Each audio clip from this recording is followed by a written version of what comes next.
Free your mind now. Be part of the People's Pan-African Parliament. The Pan-African Pyramid Debate with your speaker, Andrew Irumba Katusabe. The Pan-African Pyramid Round Table.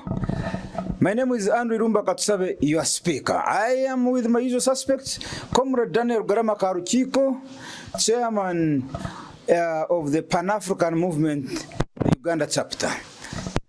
Salutations to you, comrades, from wherever you are watching us from. It's always a pleasure coming to NBS and especially the Pan-African debates. We are very gratified to have you, Comrade Irumba, and my brother, Ambassador Merton Kambura. We don't take our viewers who always give us feedback for granted because they put aside time to be with us. And I'm looking forward really because it has been a full house. We have had the World Cup, we have which is still ongoing. Actually, it is in its primary stages. We have got so much politics going on globally, and in the realm of Pan-Africanism, I can safely say that we have got a litany of activities ranging from the Zimbabwean parliament doing what they are trying to do, then the next neighbor, South Africa, with their mistaken xenophobia, which is Afrophobia, and whatever other names that they have given them, and so much other happening elsewhere. I'm looking forward really to this debate, comrade. Thank you so much, Comrade Daniel Rugarama. On my right there is my long-time friend, my fellow combatant, Comrade Ambassador Milton Kambula. Kambula is the Executive Director of Global Peace Uganda chapter. But he has also recently, 2 weeks ago, been appointed the President of the Leaders Without Borders. Yes. He is the representative for the Uganda chapter. I hope I'm right there. Yes. He's a survivor.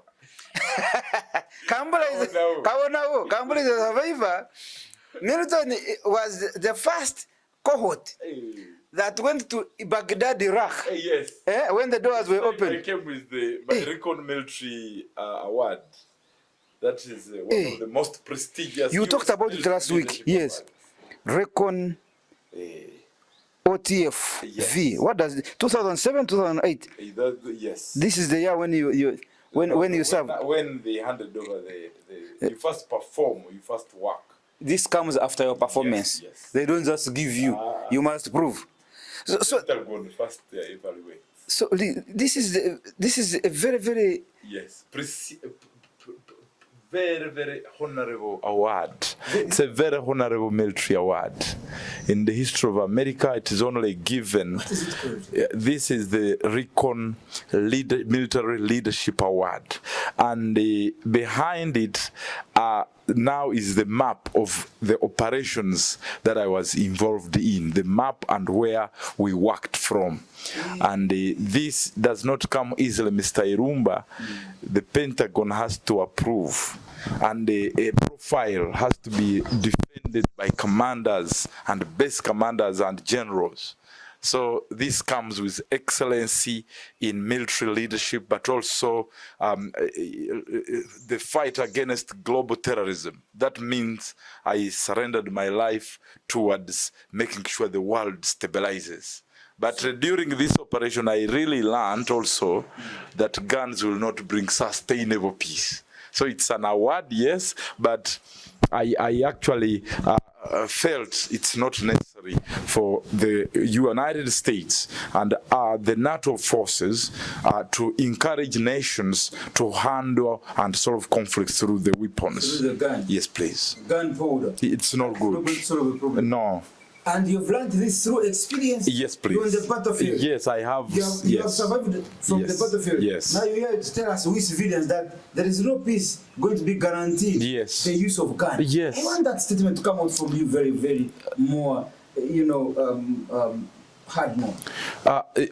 Throughout my military operations and deployment, I learned that killing people, that you are fighting a regime or USA is coming to a certain country and maybe France, we are going, it is all about escalating the conflict. So we hunted for Saddam Hussein. He was killed. But the problems were not solved, just like in Libya. So as much as we have these awards having tested that strategy of forceful impoundment of a regime or wanting to solve a problem using missiles, using M4 rifles and AK-47s and even the B2. We have now the B2 right now. It is excellent. It's better than the F-36. These ones are now outgraded. So all those weapons, even nuclear bomb, it doesn't solve anything. So I must tell the country Uganda that those people whose hands are on the trigger and they are trigger hungry, thinking that if they kill more people, people will be peaceful. It's not. It has no record. It has no evidence. And even in Somalia, more deployment, yes, it could bring some kind of, but it's temporary. So negotiation, peaceful negotiation, and exactly is the way to go. Because Trump went and bombed Iran. Yes, it did not solve problem. In so doing, you are thinking Iran is going to bow to him. What has emerged finally? Actually, he has made them like hard irons. They are now permanently hardened. The other time, maybe they would say, let us talk to our brothers. Now, the more you use the weapons, now they have to defend themselves and they get global sympathy. At the end of the day, even the superpower like the United States currently is now answering questions it was not meant to answer. So even NATO is hiding behind. They say, we are not part of that war. Everybody now, it is Trump embarrassing the United States. So these are things that we are talking as diplomats. It is risky. It risks my position. But I want my country, Uganda, to learn. Because we don't even make weapons here. Everything is imported. So we have seen that presidents buy these aircrafts, very deadly aircraft. But the American, yes, from Russia. And but the man who has the remote, if you are not in good books with him, he say, this type, it will not fly. So he's the one determining who should win the battlefield.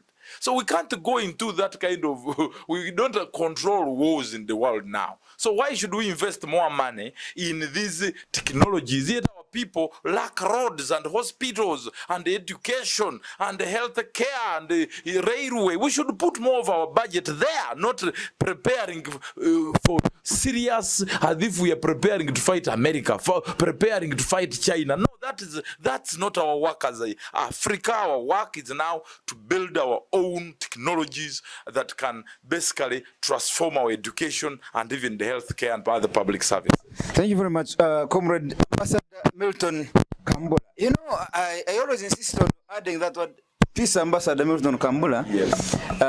Because Ambassador Milton, when you're moving on the streets of Kampala, people will never understand the scars you have inside your heart and outside. Yes. The physical scars. Because you're putting on suits, you're moving majestically, you're talking, they will never understand.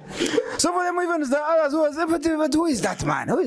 They don't understand. No. You know, in Uganda, it's very easy to speak. No. You know, to make them not to make sure that they keep quiet, you show them something like this, because this was yes, this was given to me by the U.S. President Barack Obama. Commander-in-Chief. Yes, when he was launching his program on young leadership, and we came up with the International Young Leaders Assembly, and it has been really humbling that at my age I've been able to share the opportunities of my country, of Africa, the opportunities of my country, and serving at global scene to actually negotiate with the United States and other countries of how and what Africa needs. We don't need wars from America. So engaging them helped me to win their trust Not only that, but the president removing his kind of tool and he put it on your suit. That is extraordinary. Mr. Irumba, I want to say thank you, and that's why the Pan-African pyramid is a source of power. This is the source of power where every young person should be a member. Young people be members, come and be members of the Pan-African pyramid, because from there, even presidents all over the world will start understanding the value of African young people. But you don't know yourselves, you don't know the potential you have. Even if you met the president of America, you will start talking your nonsense of maybe about your tribe only. But recently, when I met the president of US, President Biden, in 2024 in April, I was able to inspire Americans on how the African civilization can reboot and reshape how diplomacy and foreign relations operate in the world for peace and prosperity. Because Africa's interests have been win-win, brotherhood, mutual interest, forgiveness, dialogue. So we had to manufacture, for example, the spears. A spear goes to one enemy, to an enemy. But no, a bomb, when you throw it on Kampala city, everybody dies. So there is no isolation. So we told them, no, Africa's civilization was to develop defense that must identify who a criminal is and an enemy or to the country and an innocent person. So amongst these technologies that they are building, it does not isolate the innocent. It kills everybody. Now the GMOs, every Ugandan right now is a victim of cancer because of GMOs. Where is the African president? This is not part of Africa's trajectory. Our wisdom and our civilization is much higher and rich of very critical outputs on leadership. Before you implement something, does it help this somebody to uplift his standard of living, his freedom and his health? But that we must work through the Pan-African pyramid to share with the policymakers that, hey, time is now. We cannot tolerate these things of exporting things we don't understand, to kill us, to terminate us, to actually prevent us from even pregnanting our wives, to even when they deliver some few children, the children are weak, the brains are not there. They can't think for Africa. Thank you very much, Comrade Ambassador Tony Kambula. Comrade Daniel Rugarama Karuchiko, let's talk about the Iran-South Africa war. Let's begin from there. Last week, we left this platform after America had promised that what they were signing was a peaceful transition from war to peaceful coexistence between Iran, Israel, and America, and the world at large. Have we achieved this from this MOU that was signed the other day? Thank you so much once again, Comrade Irumba. Maybe just 1 minute before I move into that. I have been listening to my young brother, Ambassador Milton Kambura. It is you stop changing people's name. It's Kambula, Elo, not Ara. Kambura. Kambula, Elo. You say Kambula. What? You want to shift everybody to Kambula. What does the name mean in the African realm? Kambula, not Kambura. It means rain. Hey. Rain in Rutoro is Enjura. Hey. Oh, it has nothing to do with Kambura. Okay, Kambura. Kambura. Kambula, Elo, not Ara. Oh, so that would be what now? Kambula. Kambula. Kambula, have I got it? Yeah. Kambula. Kambula. Okay. Now you have saved me now. Kambula. Let's go with what Milton has said. It is I join issues. I adopt that. Yes. So So He doesn't have elo in their vocabulary, they have ara. So where there is elo, they conveniently put ara. Kambula, kambura.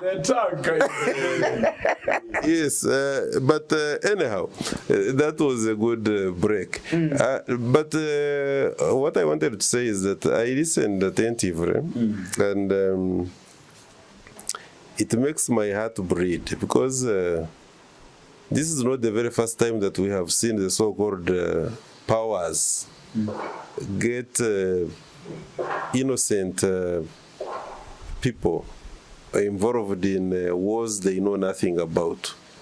Because whereas, of course, I appreciate Milton's victories on the battlefield, this battle was for what?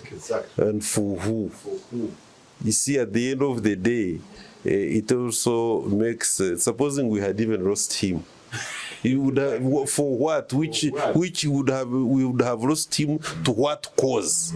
You know, when we are looking at our heroes, if, for instance, Milton had died in those Baghdad and that kind of stuff, we would write him in our Pan-African history books as having died for who? For what cause? So at the end of the day, it's actually those even awards, Victorious awards and what have you. I wouldn't even, if we established a Pan-African museum, I wouldn't even put them there. See, they are worthless. See? So therefore, unfortunately, sadly, so at the end of the day, yes. So at the end of the day, you can see that, and it's not the first, it's more recent, only that we are in these modern times. I told you our great-grandfathers who fought in the Second World War were also fighting for no good reason. They tell us about the tribal, European tribal wars. They were talking about yes, tribal wars. Although for them they claim they don't have tribes, but they are purely very tribal. Now, I hope I have rested that. What is your question? What your question seeks to achieve is that, look, America came out and said they are signing a memorandum of understanding between themselves and Iran. But Israel, which was so much part and is still so much part of this sad engagement, was not part, and they have kept on bombarding Lebanon. Actually, not only bombarding, but they also have taken bits and chunks of pieces of land which neighbor them. And the argument, maybe I should also inform the public that they have raised down cities just like they did in Gaza Strip. There are a number of towns and cities numbering more than 4 which they have raised down, and they have decimated populations there. So they have, Netanyahu and group have continued to perpetuate heinous crimes of run down the humanity. They have nothing, and you know that he's indicted already along with his former minister of war. So therefore, when Trump, it must be also recognized that he's a typical businessman. Don't be surprised, by the way, if, for instance, in signing this memorandum with Iran, Trump is looking at fronting his companies where he has got interests, either his close associates or his blood relations who have got, they win contracts in rebuilding Iran. Trump has got no permanent friends, and no, as long as you talk the language of money, he can go to war, destroy whoever he wants to destroy, and afterwards he will sit down with you in a boardroom and say, now, how much will this take and who wins the contract? So that by the time he finishes his 4 years, because remember he's contemplating coming back, Trump. Yes, he's The law allows contemplating. Yes, the way they want to play around with the law. So after all, the things he has done, can we talk about Trump and American society respecting the law? Which law? They have first of all dismantled the United Nations. And somebody who dismantles the law at an international plane, you expect him to respect the law domestically. So I wouldn't even be surprised if he comes back for another 4 years or even 80 years. Do you know that Trump's actions have actually made UN look like fools? Because it means we've been looking at it and we think there is power inside. Trump has shown us that there is nothing. Just the same applies to African Union. Exactly. What is happening in South Africa? Hooligans taking over. Yes. Congo here, this war, useless wars, and the entire Africa. And the African Union is quite like this. It shows you that actually inside that house, whatever they promise that they will do, it is nothing but a vacuum. Exactly. So Trump has actually shown the world that UN you see there. Yes. It's just a bunch of, I think, idle people seated there drinking some coffee. Continue, Elias. So therefore, in a manner of speaking, the memorandum of understanding may not necessarily achieve much. Why do I say so? Israel entered this war bringing Trump on board, well knowing that so many leaders in the past had rejected this law for close to 40 years. All the American presidents in that space period had rejected this war. Why? Because they knew that the repercussions were going to be much wider, deeper, and for a very long time. But Trump, being the Trump that he is, he entered it. And now, Trump having the business person in him, having realized that this is not taking him anywhere, he has lost popularity at home, is losing globally. His allies, including the members of the NATO, European members, have deserted him. They don't want to be party, including UK, that rejected the use of its base. So, and the Persian members themselves, the United Arab Emirates, Saudi Arabia, all those Qatars, what have you, they have more or less abandoned him and told him rather but in very clear tones to the hearing of Trump that, look, we cannot keep along these lines because we seem to be losing our economies, and at the same time we seem to be losing our neighbors, and I think this is something which is unsustainable. So he had a rethink.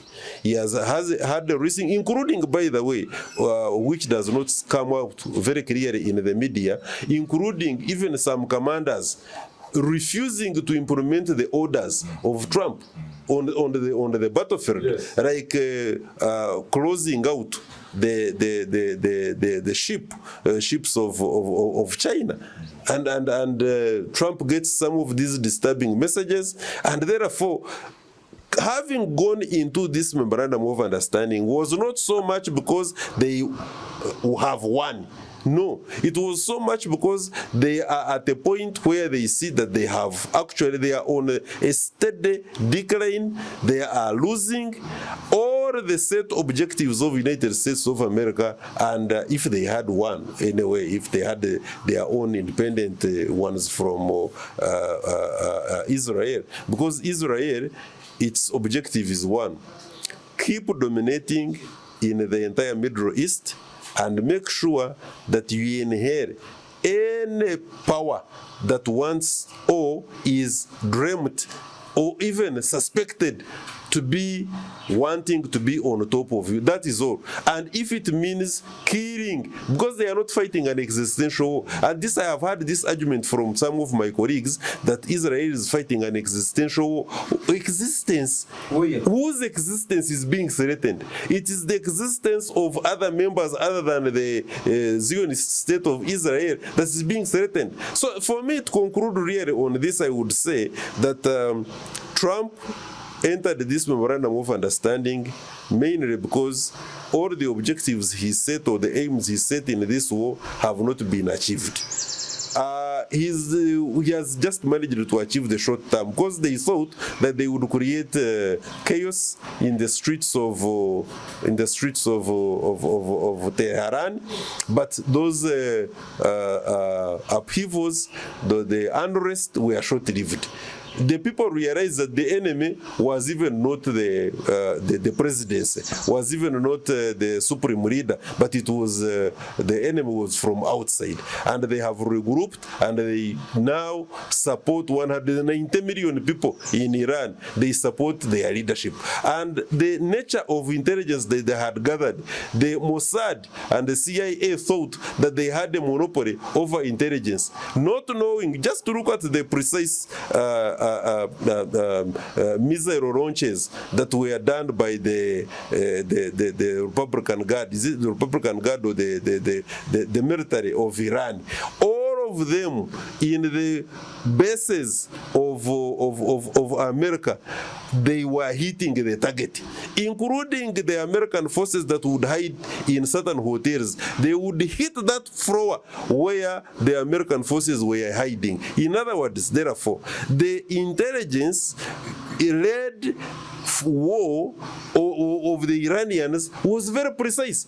The argument that the Israeli Mossad managed, along with CIA, to take out the top leadership of Iran, and therefore they are the ones with the precise intelligence network, and they can fight a war successfully, they don't preserve that monopoly. The truth of the matter is the strategy that was deployed by a combination of America and Israel was a short one, and they knew they would have achieved results just like they did achieve results in Caracas. But they found a different ball game in Iran, and therefore this memorandum, although I know of course that the tricky people that they are, they think that the Iranians are stupid and they can trick them into this memorandum and they will let down their guard. But I can assure you that they are not going to be able to let down their guard. The Iranians know the liars in the Americans,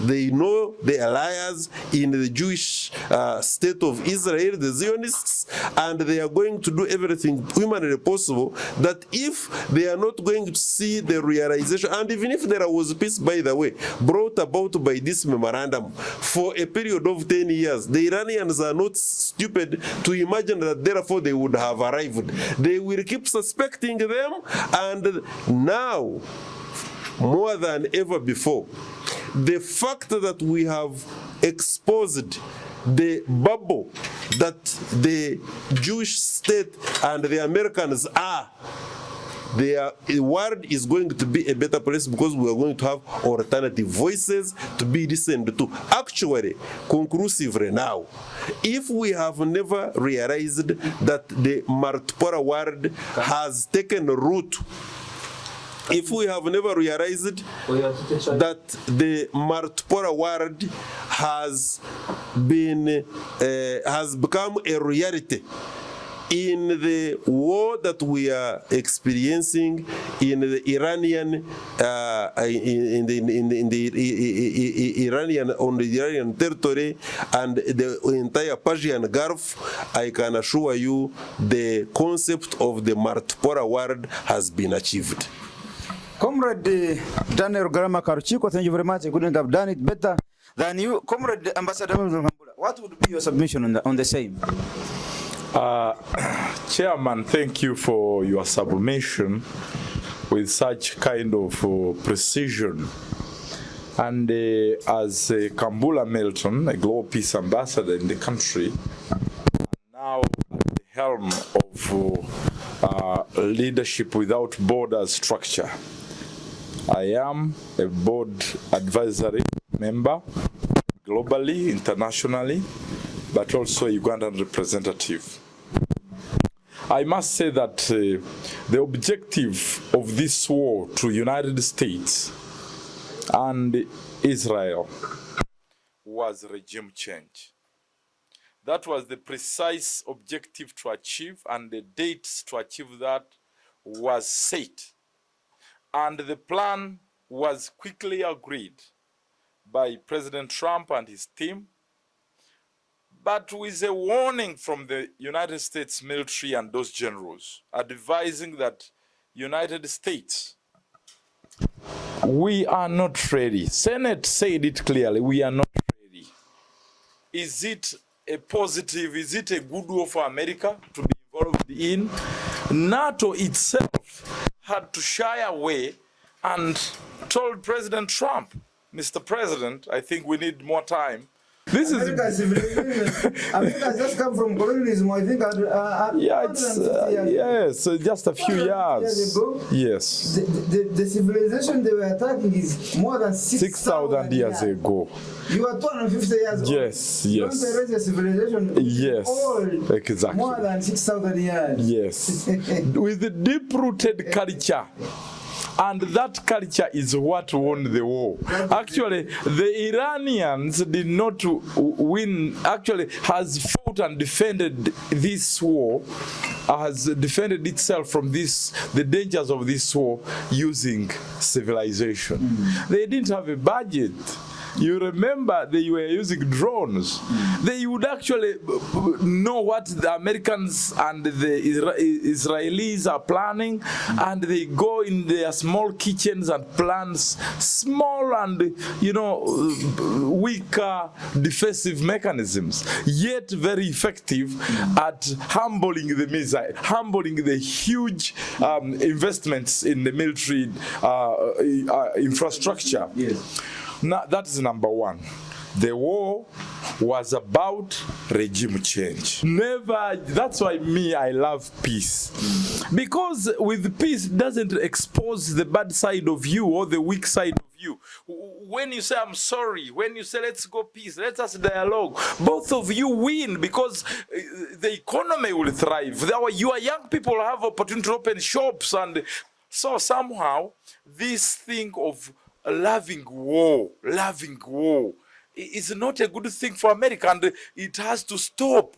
America should be seen as the mirror of peace in the world, as the chief negotiator of peace, as the chief mediator of conflict in developing countries. So right now, many countries do bad things and say, hey, Mr. Irumba, even America is doing it. So we are losing a whole form of leadership.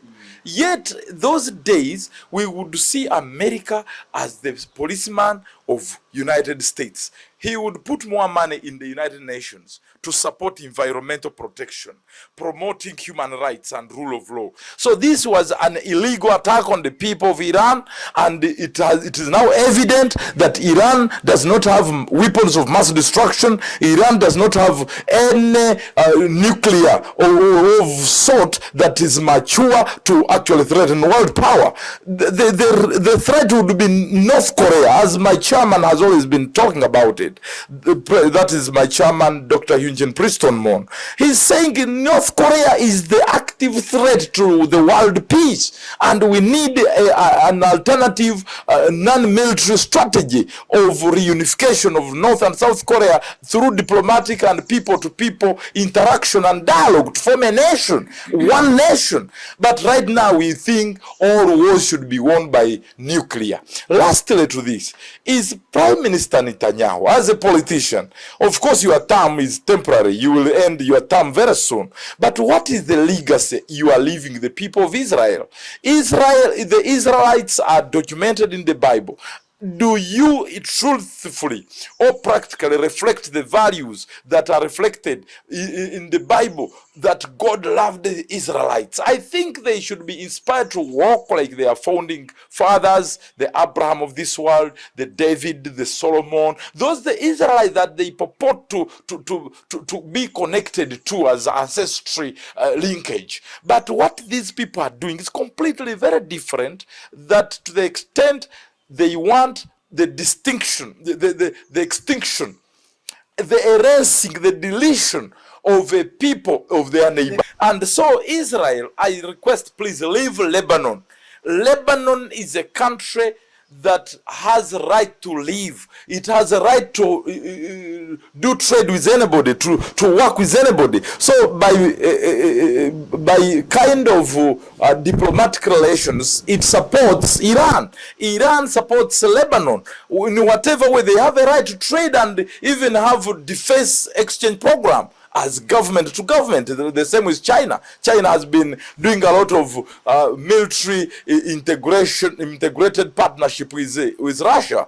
We have not stood up to say this is bad. Recently they made a joint parade, to celebrate, I think, the independence of China, something like that. Actually, President Trump is annoyed. In the White House last week, he said it clearly. I want Netanyahu to respect this resolution. America should not be complaining that Israel is not respecting the MOU so far, because Israel is learning from America, Comrade Milton Kambula. America has been disrespecting all world protocols. America is disrespecting the UN Charter. That's why they went and attacked Iran with Israel. That's why America went into the country called Venezuela and picked a sitting president. Just in the whole history of the world, each country has gotten fake leaders now.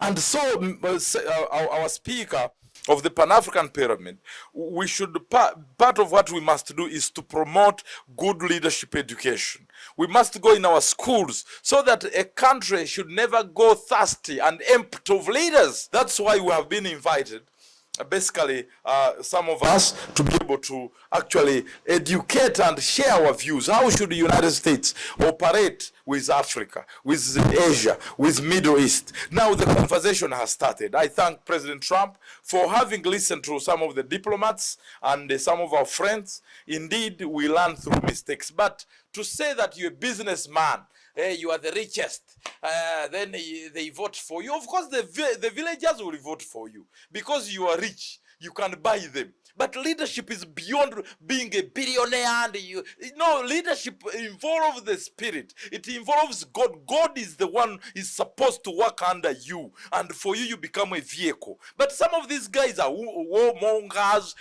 They have their personal problems with another one. The other one is not a friend. No. At the time a leader launches a missile on another country, that should be the last resort.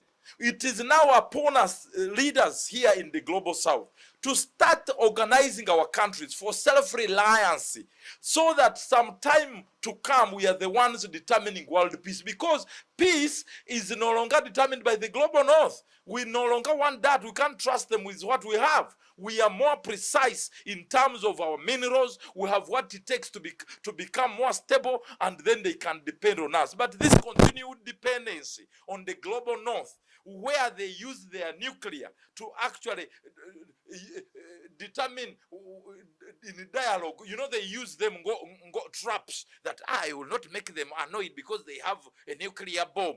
Man, that must stop. Africa must now unite. 54 nations, make one country and be the United States of Africa, and then calculate and engineer a type of nation you want to be, so that joining anything out there, it must be to our benefit. Rugarama, yes. Do you see Israel respecting the MOU with Iran, with US and Israel? But secondly, I have seen Trump complaining that Israel is not respecting the MOU, and he's even said, I'm going to abandon you, they hit you alone, me, I'm not going to send you. Don't you think that Trump is actually testing his own bitter pill when Israel refuses to respect any MOU? Which one does Trump respect? Well, first of all, note must be taken that just like United States of America, forget even about Trump. Trump is just learning from the very best. When has America ever respected any of the so-called international laws? Actually, I take exception. America has never been the engineer, or even the center of peace. America, right from the start, it was first of all created on the blood of the natives, because that country was occupied by the Native Americans, whom they derogatorily referred to as Red Indians. These rejects from Italy, the grandfathers of Madonna, the great-grandfathers of Trump from Germany, the great rascals, grandfathers of Bush from UK, who were being chased away for refusing to pay taxes. Others were lazy people, others were thieves.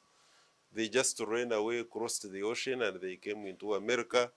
They exported their radicalism and very extreme poor behaviors.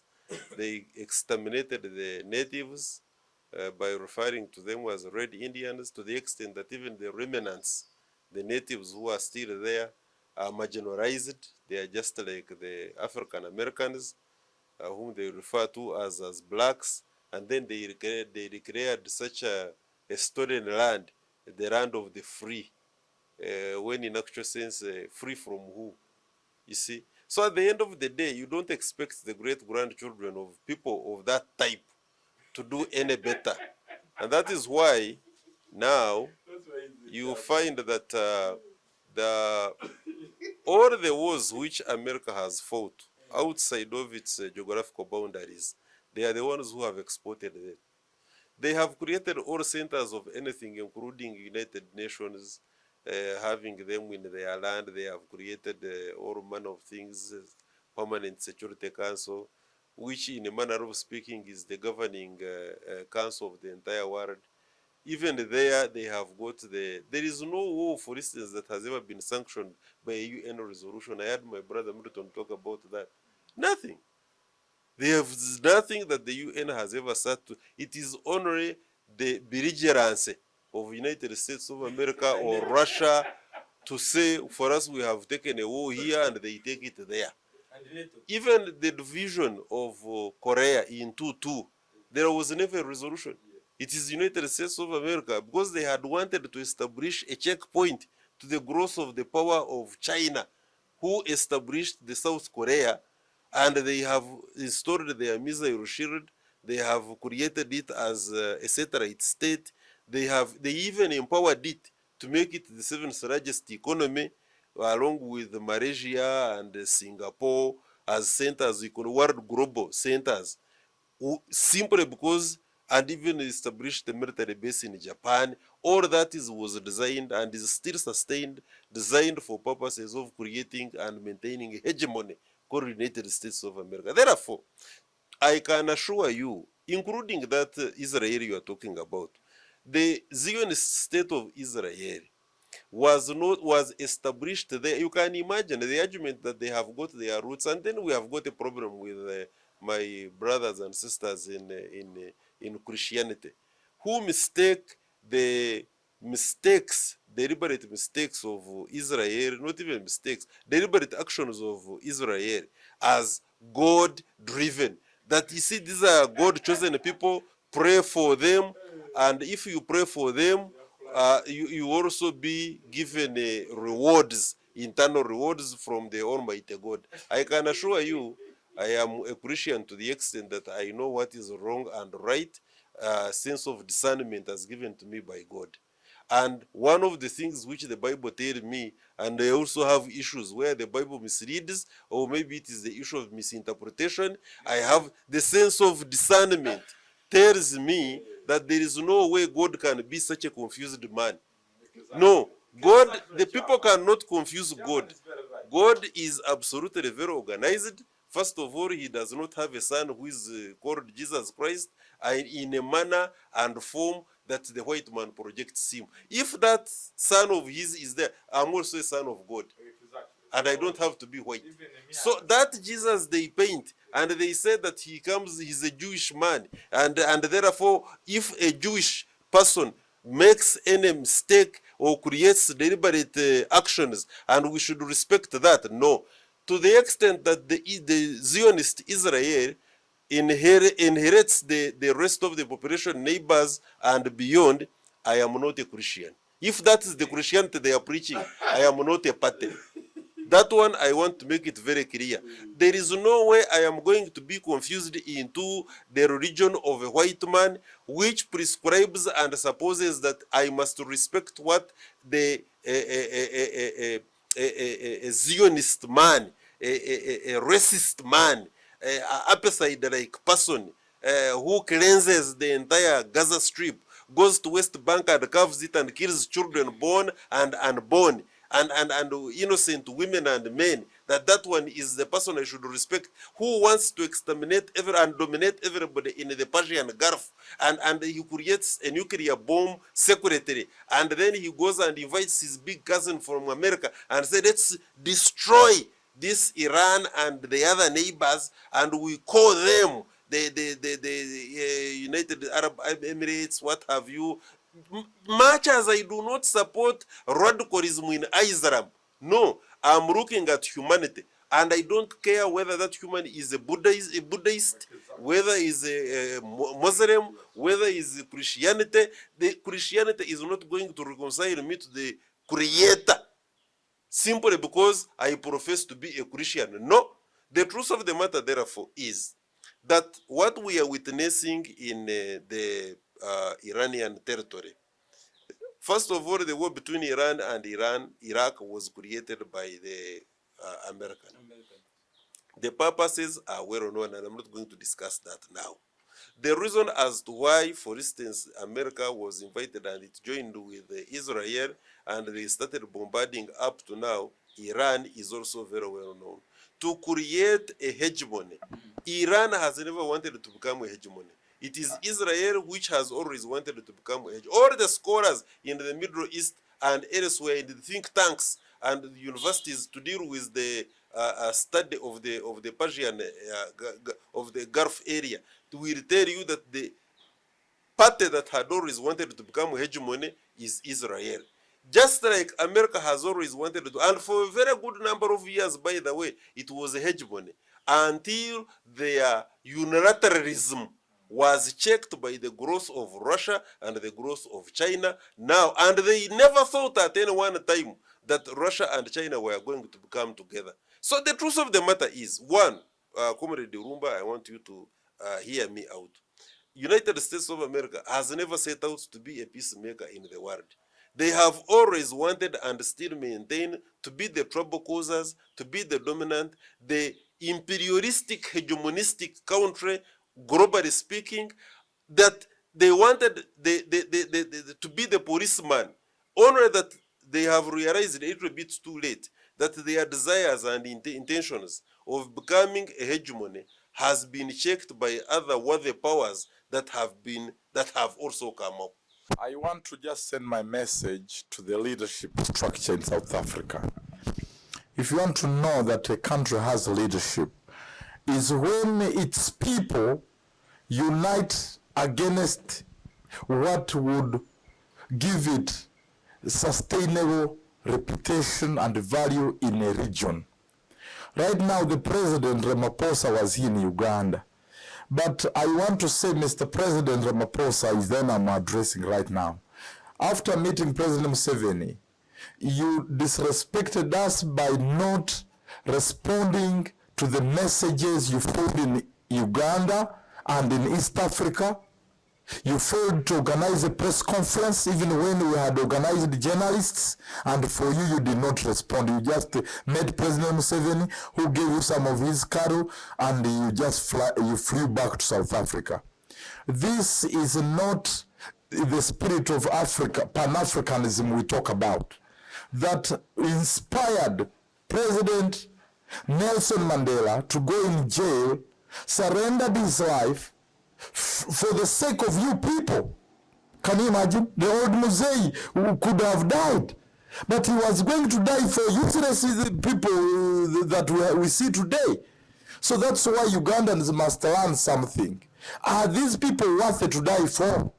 Or they are people just using you and then they dump you later? South Africa was a product of the blood from the whole African continent, to the extent that the United States had not even valued the struggle against apartheid. It is only FIFA of that time that removed South Africa to compete in the World Cup of that time, on the foundation that there was segregation against the black people to enjoy their own country. I salute FIFA, and that's why somehow, even when I kind of really love FIFA for that principle.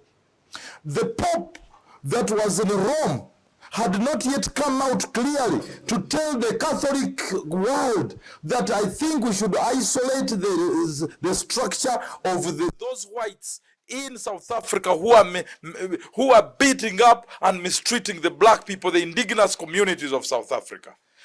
All religions had to shy away, yet they are spiritually mandated by Heavenly Father to bring human rights and dignity and equal treatment of humans. They kept quiet. That is the power of corruption. The biggest battle would be, how do we now take back the land? How do we as Africans take back the economy? How do we take back the industrial revolution of South Africa back in the hands of the black people? Right now you suffer 32% of it is called the unemployment rate is now 32. And all those are blacks. It is you, the blacks, who have no jobs. The white man is still controlling the economy by more than 60%. But they're still controlling land by 80%. When you go to the Air Force, these are all whites. So it is still the same mentality. And I believe, speak as I conclude, the apartheid regime is going to come back in South Africa. Give it 10 years from now. The black people in South Africa, the Africans, are lazy.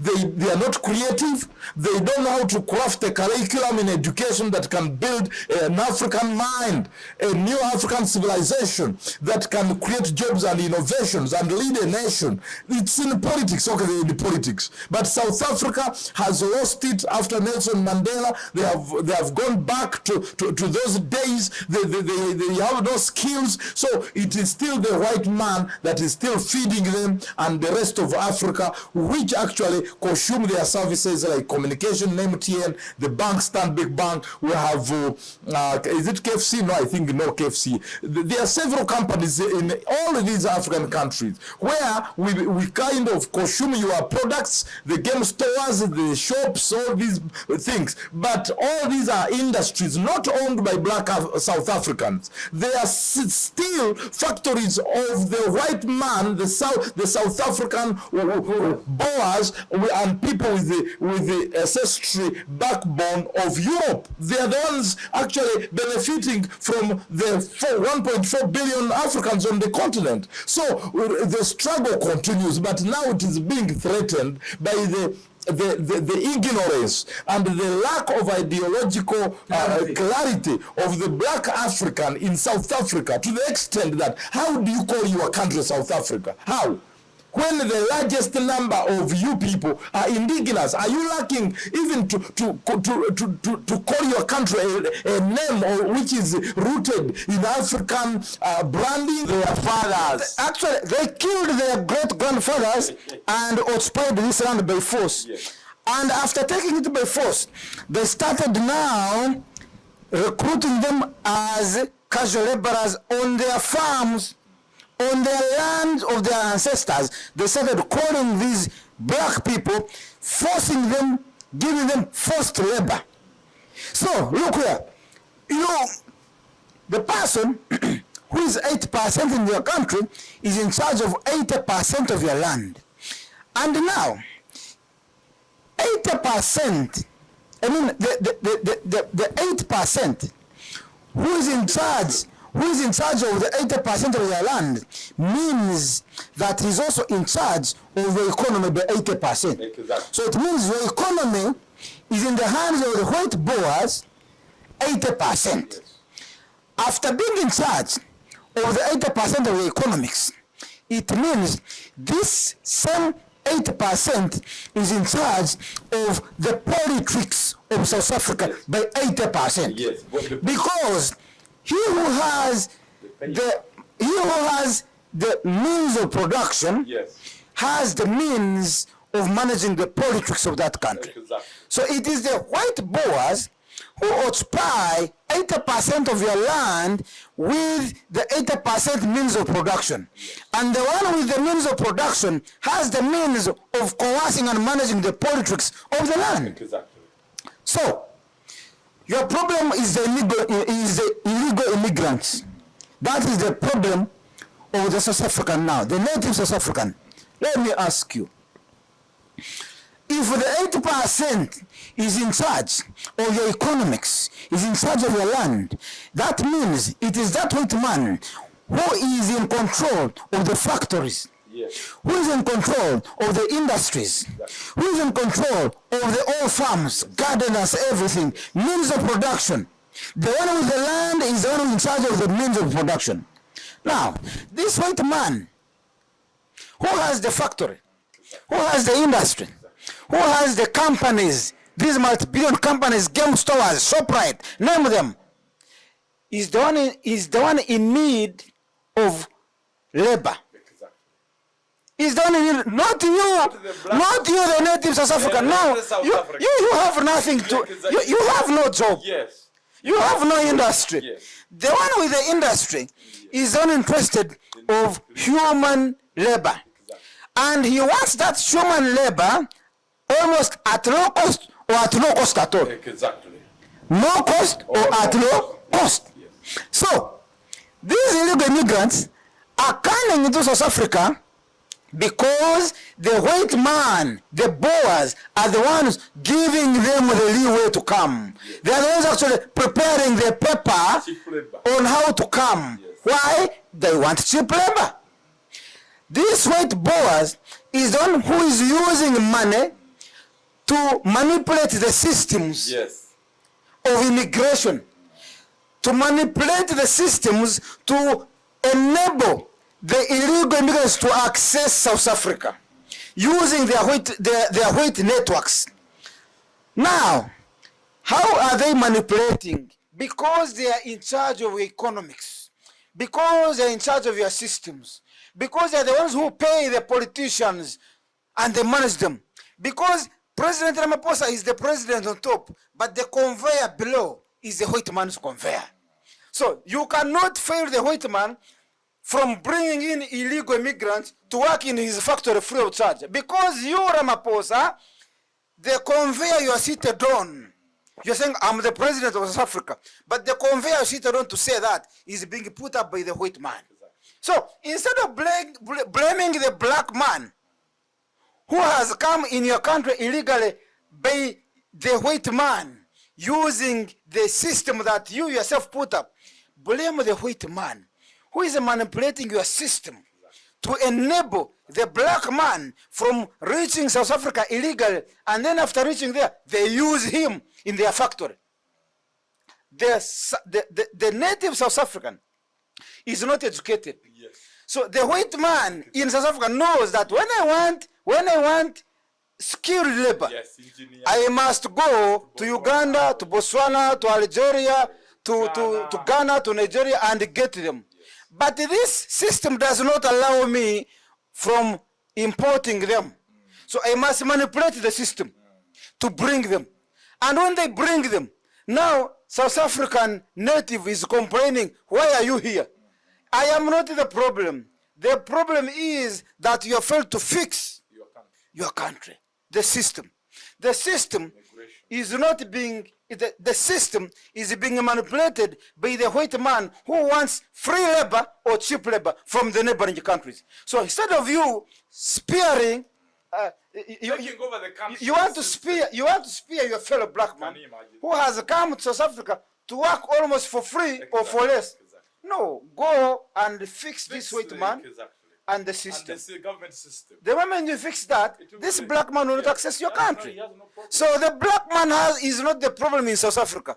The problem is that person, 8%, the white Boer, who are in charge of 80% of your land and the means of production. And because they want cheap labor, they go outside neighboring countries and get cheap labor. And actually, they want us to fight each other. That's the point. As they sail their deal. Comrade Irumba, just two things really. One, Comrade Julius Marema has helped us with the concept of illegal immigrants.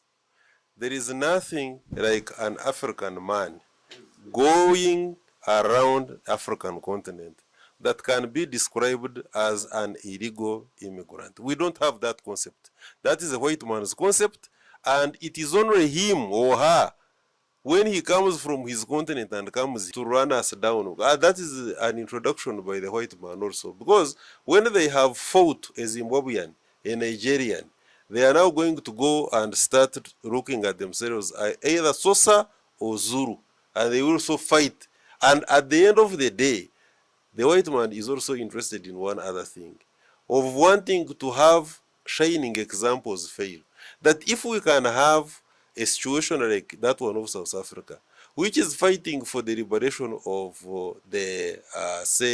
the people from the Gaza Strip, who are not by blood or any maybe DNA connected to the African, but at the same time they are failing to live with and among themselves. Therefore, they cannot provide any good example. That if we can have South Africa, which is the second largest economy after Nigeria, failing to lead by example, there is no way you can blame a white man who introduced apartheid. He should now, by virtue of what is happening, be actually invited warmly to come back and provide leadership, because we are incapable. Like Chinua wrote, the problem of Nigeria, if the problem of Africa is going to be leadership, as exemplified in the concept of Afrophobia, then we are inadvertently inviting the white man to reintroduce direct colonialism. Thank you so much, Comrade Daniel Rugarama Karuchiko, my elder here, and Comrade Ambassador, Peace Ambassador Milton Kambala. Free your mind now. Be part of the People's Pan-African Parliament. The Pan-African Pyramid Debate with your speaker, Andrew Irumba Katusabe.